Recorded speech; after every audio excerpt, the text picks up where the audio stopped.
Hello everyone. Today we will be discussing on viscosity. Let's start with the definition of viscosity. When the two adjacent layers of fluid are in relative motion, then they resist the motion of each other. This fundamental property of fluid is known as viscosity. Let us try to understand this in a simple way. Let's say water is flowing in a particular direction and it has different layers. When the upper layer is flowing in a particular direction, the adjacent lower layer will offer resistance to stop the flow of upper layer in opposite direction. And the resistance developed between the adjacent layer is known as viscosity. Next, we discuss the cause of viscosity. And this is very important from the exam, that is competitive exam point of view. Viscosity is due to the cohesive force. What is this cohesive force? It is the force of attraction between the same kind of molecule of a substance. Let us understand this in a simple way. Let us assume water is flowing in a particular direction and the resistance offers between the adjacent layers of water.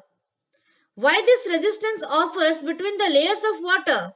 Because the molecules of water attracted towards each other due to the cohesive force, and the attraction and this attraction create the resistance between the layers of water, and hence adjacent lower layer of water does not allow the adjacent upper layer of water to flow. So this is due to the cohesive force. Next we discuss Newton's law of viscosity. It states that the shear stress on a fluid element layer is directly proportional to the rate of shear strain.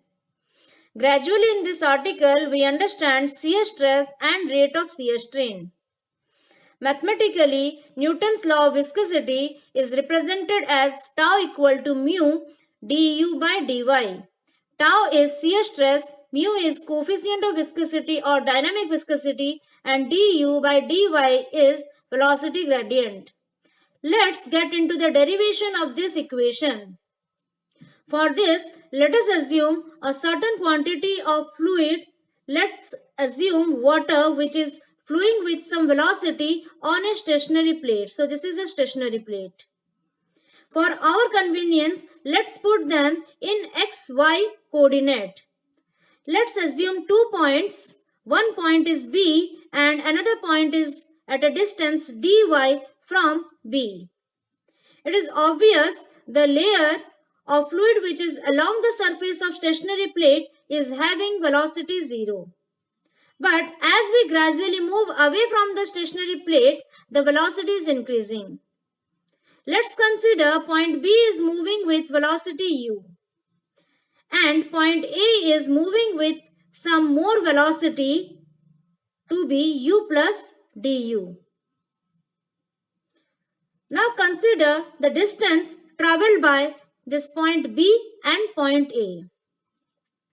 So here we consider the distance traveled by point B and point A. So the distance traveled by point B is velocity into time. So here we calculate the distance traveled by point B and point A after time dt. So velocity into time, that is u dt, this is the distance traveled by point B. And for point A, the distance traveled by A is u dt and du dt. So this u dt is for part u and du dt is for part du. Now join these 3 points. After joining these 3 points, we observe that there is a small angular deformation.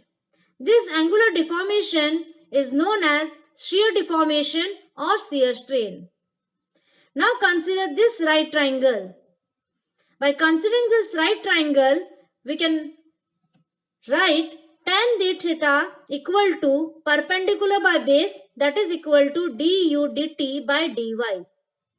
If we consider the angle d theta to be very small, so this tan d theta becomes only d theta and is equal to du into dt dy.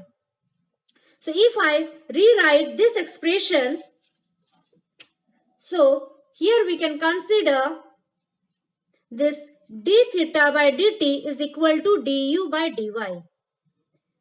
So this d theta by dt is considered to be rate of angular deformation in the direction of flow must be equal to velocity gradient in the transverse direction.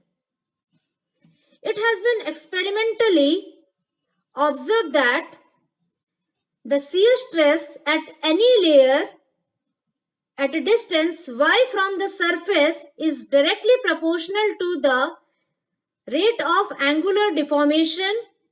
So we can say tau is proportional to d theta by dt. So earlier we have proved that d theta by dt is equal to du by dy. So in place of d theta by dt, we can substitute du by dy. If we rewrite this expression in equation form, so we introduce a proportional constant, and that is mu here. So the expression becomes tau equal to mu du by dy. So this is the expression of Newton's law of viscosity. Next, we discuss units of viscosity.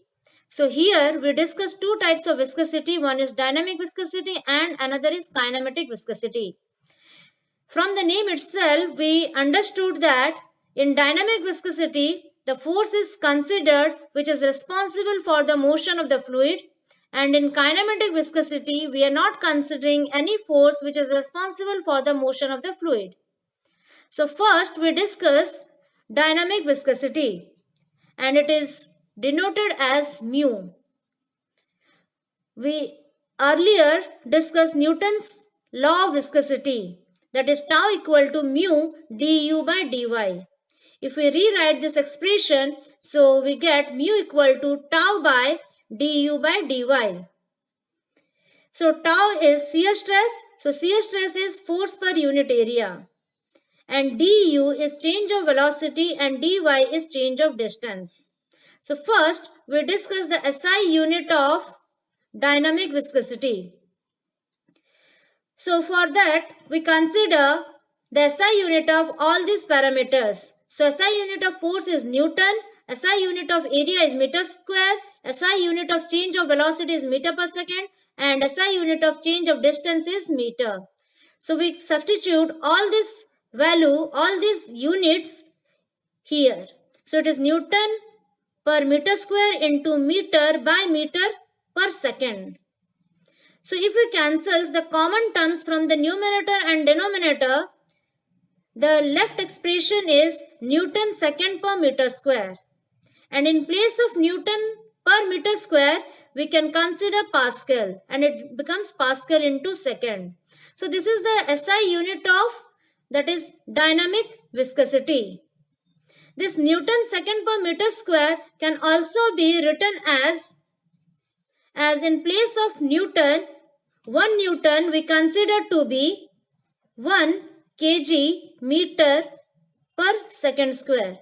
So if we substitute this kg meter per second square here, and second per meter square remain as it is.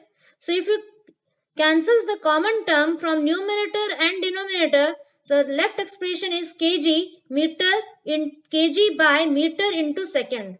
So we can say that 1 Newton second per meter square is equal to 1 kg by meter into second. So this is the SI unit of dynamic viscosity. Now next we discuss the C.G.S. unit of dynamic viscosity. C.G.S. unit of dynamic viscosity is equal to dyne into second by centimeter square. So this is the C.G.S. unit of force. So in place of Newton, we substitute dyne here. So dyne into second by centimeter square. 1 dyne equal to 1 gram into centimeter per second square. Now we compare the relation between the SI unit of dynamic viscosity and the C.G.S unit of dynamic viscosity. So we know that kg meter per second is the SI unit. So if we consider 1 kg by meter into second, so it is equal to, in place of 1 kg, we substitute 1000 gram and 1 meter as 100 centimeter into second. So this is the C.G.S form and this is the SI form. So after cancelling the common terms, so the expression becomes 1 kg by meter into second is equal to 10 gram by centimeter into second.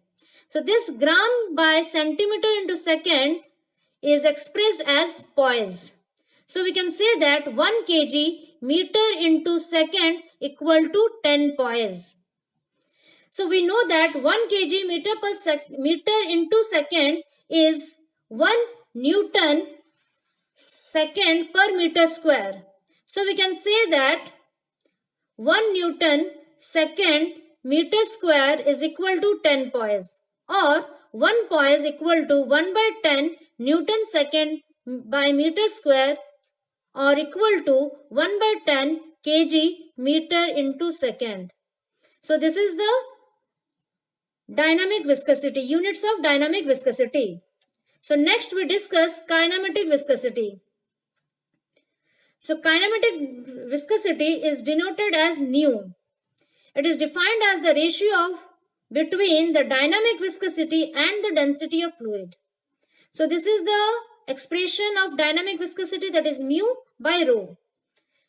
So now we discuss the SI unit of kinematic viscosity.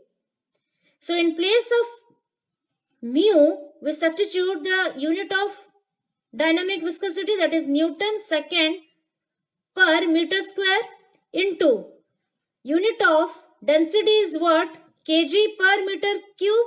So here it is kg per meter cube. And after cancelling the common term from the numerator and denominator, the left expression is meter square by second. So this is the SI unit of kinematic viscosity, that is equal to meter square per second. And if we express this unit in C.G.S form, so meter becomes centimeter. So the C.G.S unit of kinematic viscosity is centimeter square per second. And 1 centimeter square per second is expressed as 1 stoke.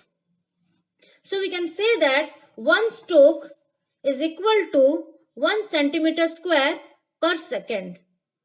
Or if we consider this 1 stoke in form of meter square per second, we substitute here 1 by 100 square whole 100 whole square meter square per second. So 1 stoke is equal to 10 to the power minus 4 meter square per second. So this is all about viscosity. Thank you.